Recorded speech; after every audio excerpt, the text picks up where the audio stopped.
po, Family Feud.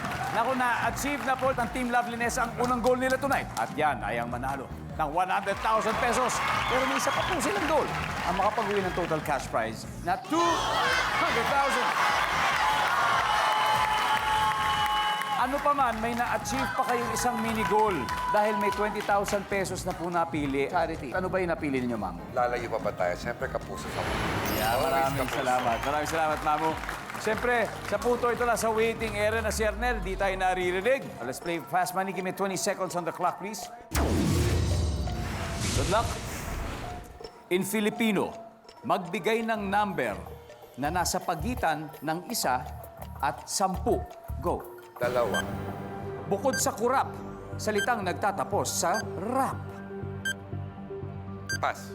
Nakakatamad magluto pag araw ng blank. Linggo. Ilang minuto ang kaya mong tiisin kapag ihing-ihi ka na? 3 minutes. Magbigay ng subject na related sa math o numbers. Geometry. Bukod sa kurap, salitang nagtatapos sa rap. Sarap.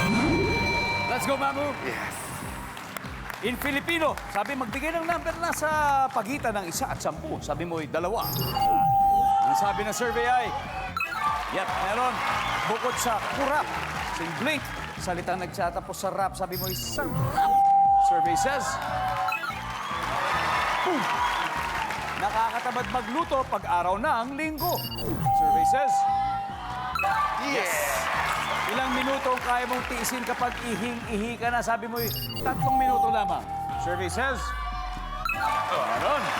Magbigay ng subject na related sa math o numbers. Sabi mo'y geometry. Survey says, yep. At least 97 to go, Mamu. Let's welcome back Arnel. Let's go. Arnel, sa tingin mo, ilang puntos ang nakuha ni Mamu Andrew? Mga 160? Close, but not quite. Pero 103. Okay, meaning 97 to go. Kaya natin. Kaya yan, kaya. That's the spirit. That's the spirit. Okay? At this point, makikita na po na manonood ang sagot ni Mamu Andrew. Give me 25 seconds on the clock. Okay. In Filipino, magbigay ng number na nasa pagitan ng 1 at 10. Go. Shop. Bukod sa kurap, salitang nagtatapos sa rap. Erap. Nakakatamad magluto pag araw ng blank. Linggo. Lunes. Ilang minuto ang kaya mong tiisin kapag ihing-ihi ka na? 5 minuto.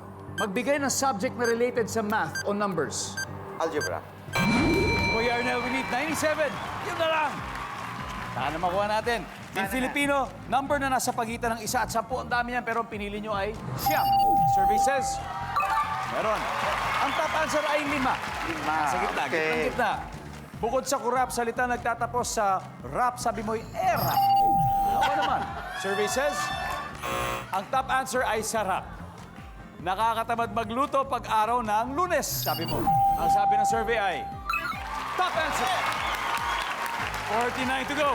Ilang minuto ang kaya mong tiisin pag naiihi ka, sabi mo 5 minutes.